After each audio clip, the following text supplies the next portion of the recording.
Hey guys, and welcome back to another YouTube video. In this video I'll be going through the North Melbourne versus Gold Coast game. Going through a game in which North Melbourne decided they didn't want the number 1 overall pick. They wanted to, get Curtin as well as Saunders or someone else in the draft, as well as probably expend the the second best player to Gold Coast, get that academy pick out of the way so that Gold Coast actually have to pay up for him. In an interesting game. Gold Coast looked like they wanted to give... it wouldn't have mattered anyway because I think Walters would have been picked 2 anyway. But, it was just a weird game. And, Gold Coast had really good... it was actually North in the end that had really good fancy output from their players, but... Gold Coast had Flanders go large, which sort of sucks, as if I hadn't got the Doherty pick wrong, I hadn't got the liver injury or whatever, we would have ended up with some really good players. Treloar, I probably wouldn't have gone for Treloar, to be honest with you, if Liver had been injured and Treloar ended up being a really good pick. But but that would have been still an amazing pick if I'd picked up Treloar for Steele in round. I could have actually done that. I could have done something like that. Picked up Treloar for Crouch or something. That would have been a pick and a half, to be honest. There was some things that I probably would have done. Yeah, I probably actually would have done that as well, getting rid of Crouch, to be honest. I could have maybe gotten rid of Jackson or something like that, or I might have kept Cogs or something. But yeah, just annoying that I didn't get Flanders, as I'm made to pay for, getting Butters in the end, and that's probably going to cost me a lot of points. But anyway, that's pretty much how it goes. So before we get into the video, remember to like and subscribe, turn the notification bell on so you know when I upload, and let's get into the video. So as you can see here, North 132 from 20 goals, including 9 from Nick Larkin. This was like I said last week, that Jesse Hogan's was one of the most complete games that I've ever seen forward have. And this was up there. And like I said, with I think one of my most recent tweets, is just that the way in which Larky plays, it is so fun to watch. So yeah, just a ridiculous game, and Larky did his job. I'm just trying to look up currently because I just saw a tweet basically saying how many points does Port have to kick more on top of that against Richmond to catch up to Brisbane, which isn't going to happen anyway. But back to this recap. Larky just ridiculous. He was on 1-7 at 3/4 time. He was on 81 at halftime. He just consistently tracked well. And the fact that he kicked 1 goal 2 in the first quarter and still got to 39 is ridiculous. Then he kicked 3 in the second. He kicked 3 in the third, and then 2 goals 2 in the last. Was it 3 goals 2? So he kicked 1, 2, 3. 1, 2, 3. 1, 2, 3. How many goals did he... It says here that he kicked 10, but I don't think he kicked 10. I don't think he kicked 10. Oh yeah, here we go. Here's a goal taken off and a behind added here. So I was like, where was the 10th goal? No. They accidentally put him down as 10 goals, but he kicked 9 goals 3 or 9 goals 4 or something ridiculous. Scott 128, a really good effort by him. 44 points in the last to basically carry it. Simkin 123, really good effort by him as well. I just want to check with Larky. Larky, what? Midfielders, so I need forwards. Larky, let's just check here. Why didn't he... 23 games played, average of 60.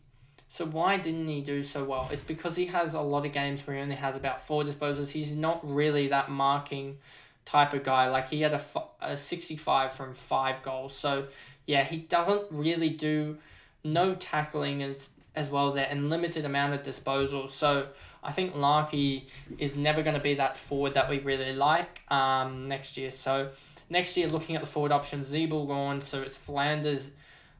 Daniel will probably keep his forward status, maybe not, I don't know. McRae will, Cogs will lose it, I think, or might be close.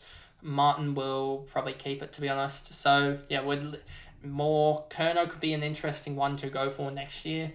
Bolton, Isaac Smith gone. Martin could be interesting as well.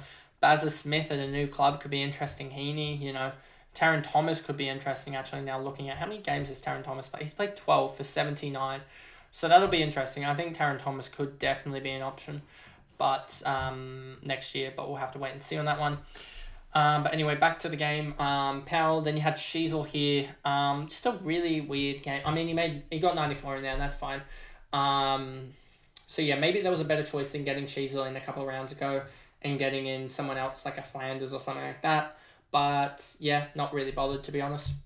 Thomas, as we were talking about, 94. He could be interesting next year. Came alive in the last quarter with a 40, so could be interesting if he gets a full preseason and etc.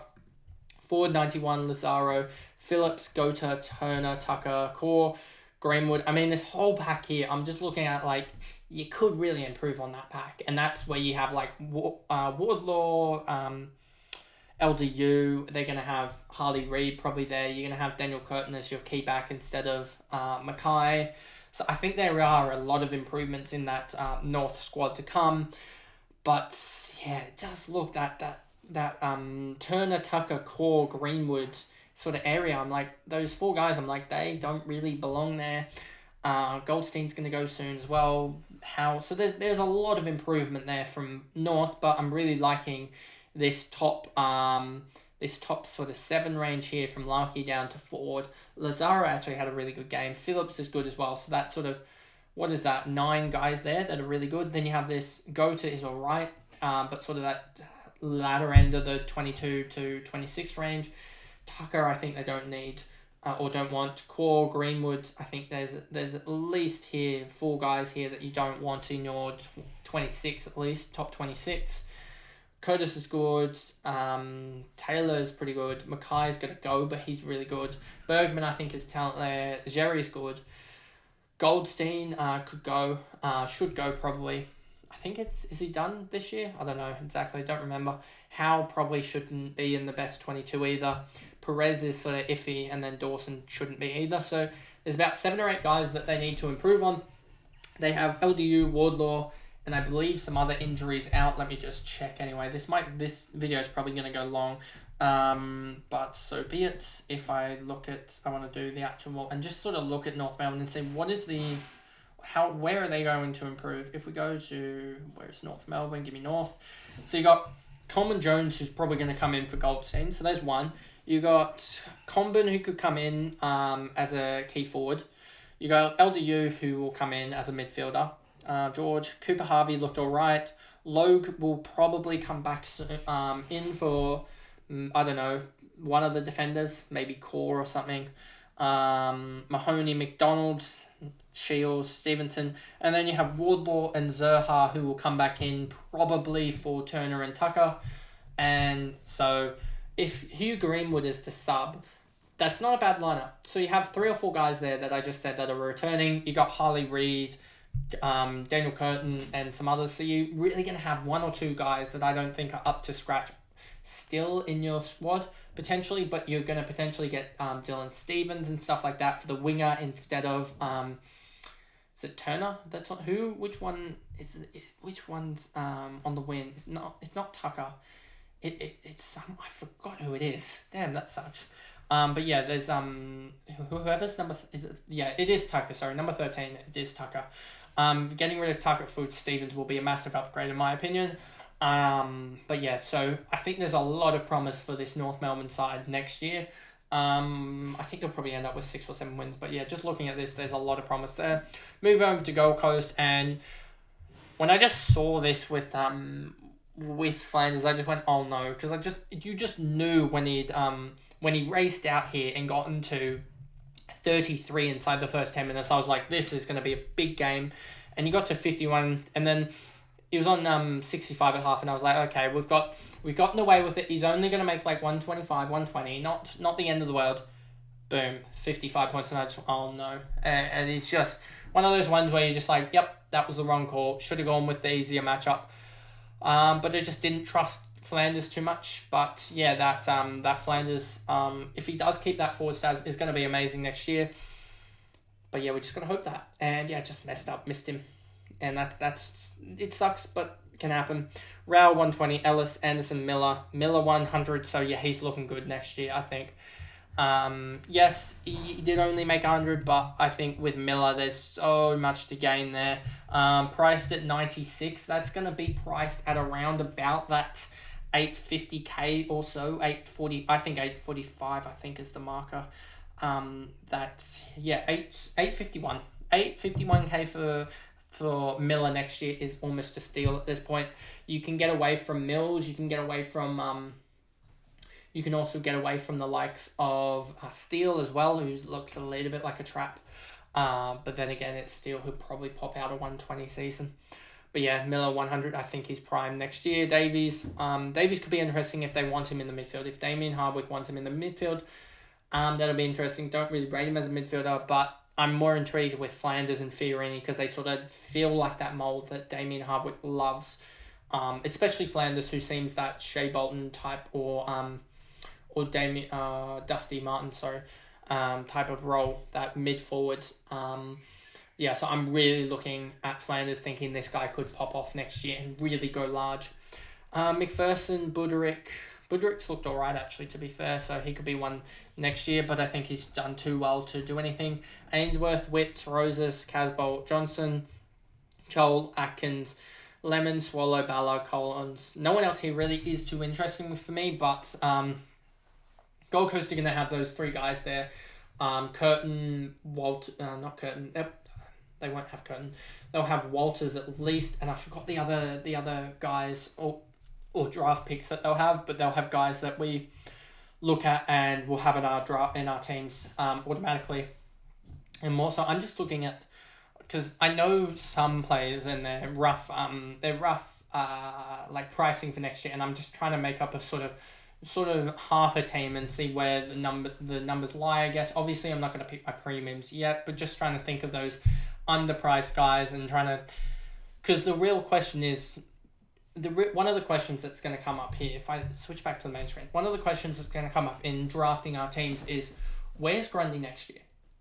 What's he priced at? Because Grundy right now, if we look at Grundy, he's priced at, if I bring up the ruck, he's priced at 75. Now, is there 25 at least upside on Grundy? Because if you're looking at Grundy, he played the 17 games or whatever, so he's not going to get that, he's not going to get discounted on the previous year or anything like that. He's not going to take that average. So 75 points. I think at Port, he's probably actually, it's starting to swing not in Port's favour, because they're going to get, it looks to me like they're going to get Radaglia and also Zerk Thatcher. If they get both of those guys, I don't know if they'll have enough money for Grundy, which swings it right back to Sydney's favour. And in Sydney's system, we saw Hickey Hickey slowed down a lot this year. But last year, Hickey, he averaged 68 last year, averaged 82 the year before that. And if we look about the year before that, 33, the year before that, 69, the year before that, 75, 71, 78. So even in his prime, he was doing better in Sydney than he was in his actual prime 27, 28 year age. So I think Hickey could easily show that Grundy can do. If Hickey was doing 82, Grundy, his best years are a 110, isn't that? Aren't they? 2022, 93, 2021, 106, 2020, 90 in a COVID year, 2019, 122, 2018, 120. So on his best year, Grundy has a 47-point edge. 47 points he could potentially pick up if he gets back to his absolute best. He's not going to do that, but could he do 110 in the Swan system? Could he do 105, which is 30 up on his average? And yes, you would be taking a little bit of a potential hit of 5-10 points to the actual ruckman, but you're picking that up by picking, instead of a mid-pricer, you're getting another premium already in your side. So I think there is so much upside with Grundy, because Grundy, you're picking up potentially 38 times that. You're potentially picking up around 340k in value compared to the ruckman currently that are up there with English and Marshall, Marshall's at 115.8, so 116, so that's even 41. So that's 360k 360k in value, I think, is invaluable. So I do think if Grundy switches clubs, that he will be one of the ruckmen that I go for, and then that will help align all of my team. But I mean, this is a game recap. This isn't going through teams, so team next year, so I shouldn't really blabber on much. But that is the video, I guess, and I'll see you guys in the next one. Thanks, guys. Goodbye.